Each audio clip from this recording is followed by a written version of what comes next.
महाराष्ट्र की मराठवाड़ा से एक सुंदर प्रस्तुति।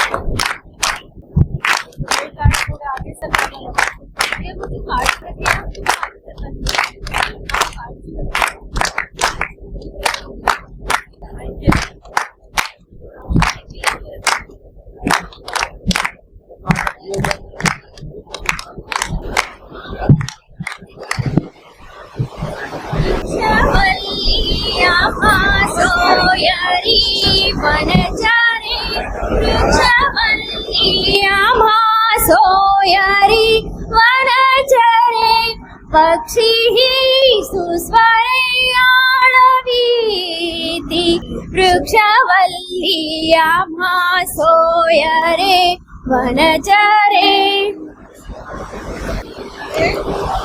अरे ये क्या कह रहे हैं? यह प्रकृति प्रेम और सभी जीवों के प्रति आत्मीयता दर्शाने वाले संत श्रेष्ठ जगत गुरु तुकाराम महाराज का प्रसिद्ध अभंग है। हाँ, अनादिकाल से बिना रुके बिना थके सदैव कार्यरत रहने वाली अपनी धरती माता कह रही है कि अब मैं थक गई हूँ। अरे क्यों, ऐसा क्या हुआ जो धरती माता को कहना पड़ रहा है कि मैं थक गई हूँ?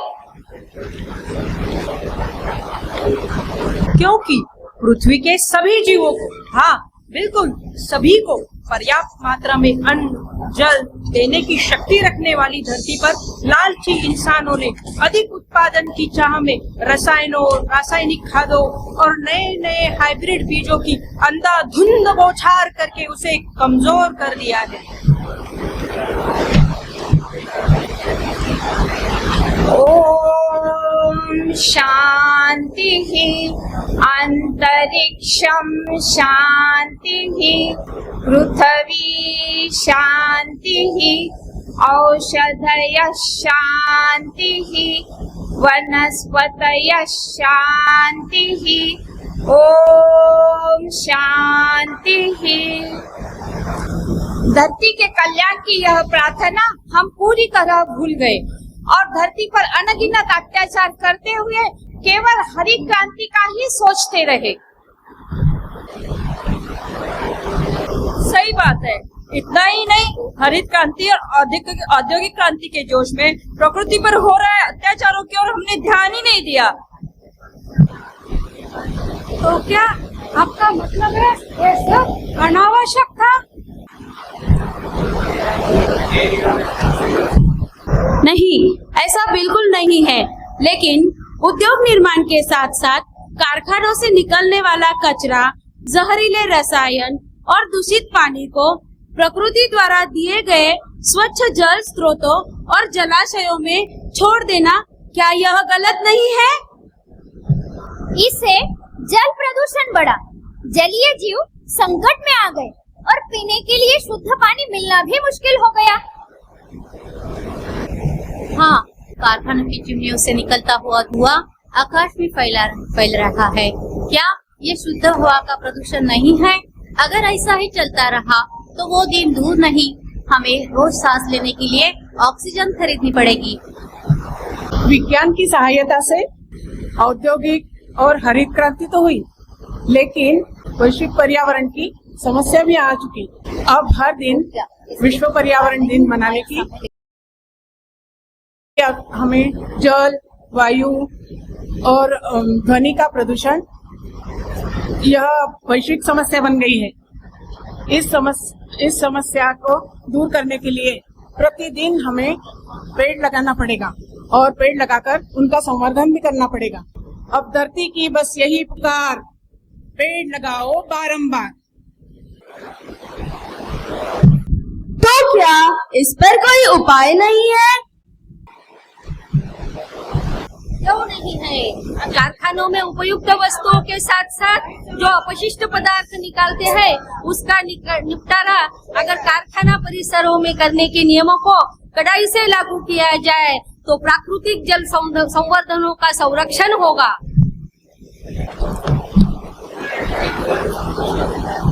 पेड़ों की कटाई पर रोक, वृक्षारोपण और साथ ही खेतों में उपयोग होने वाले रसायनों और रासायनिक खादों के उपयोग पर लगाम लगाकर जैविक और पारंपरिक खादों के उपयोग से जमीन की उर्वरता सुधारना संभव है।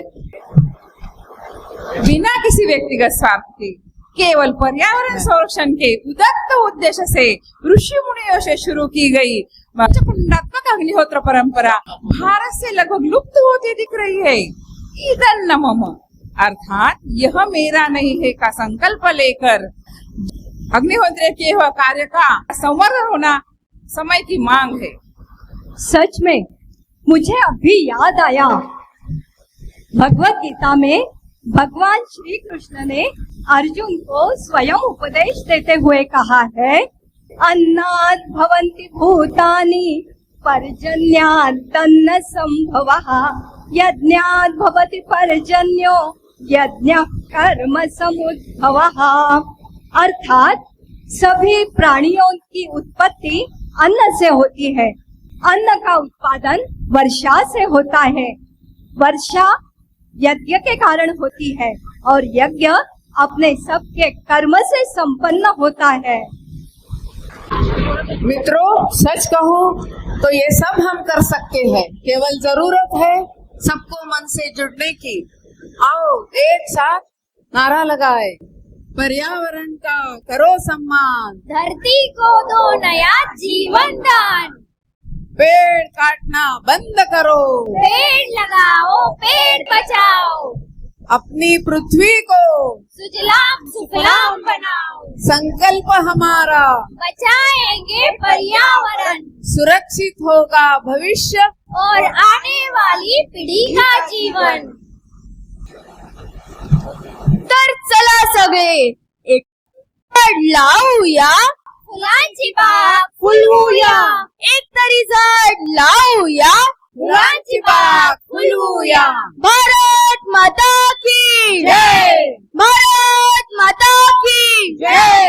धन्यवाद। धन्यवाद। यह पूरा समूह यहाँ पर उपस्थित, यह जो इन्होंने पर्यावरण का बतलाया है, इसी का संदेश देने हेतु गीता परिवार के वरिष्ठ सदस्य जितने भी यहाँ बैठे हैं उनको कुछ फल और फूल के बीज देने वाले हैं। इसलिए मैं विनम्रता पूर्वक आप सभी को आमंत्रित करती हूँ। आदरणीय आशु भैया, आदरणीय हरिनारायण भाई साहब, आदरणीय मीनाक्षी दीदी, आदरणीय आशा दीदी, कृपया बीज, फल और फूल के बीज ये समूह आपको देने वाला है, क्योंकि जो उन्होंने बताया है उसकी शुरुआत गीता परिवार के इस माध्यम से हो, घर घर तक ये फल और फूल पहुँचे। और निर्मला भाभी अभी आइए।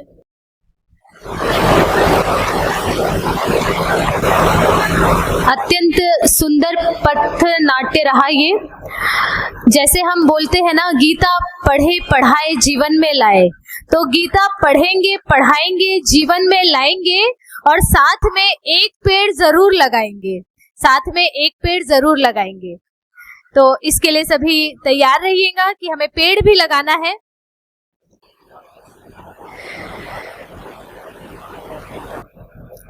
सहस्र गीता कंठनाद प्रतिभागियों हेतु आवश्यक के कुछ निर्देश है जो मैं आप सभी को बताना चाहूंगी। आप सभी इसे ध्यान से सुनेंगे। भगवंत की कृपा से और गुरुवर्यों के आशीर्वाद से हम सभी को सहस्र गीता कंठनाद जैसे दिव्य कार्यक्रम में सम्मिलित होने का यह दुर्लभ अवसर प्राप्त हुआ है। विश्व के 11 देशों तथा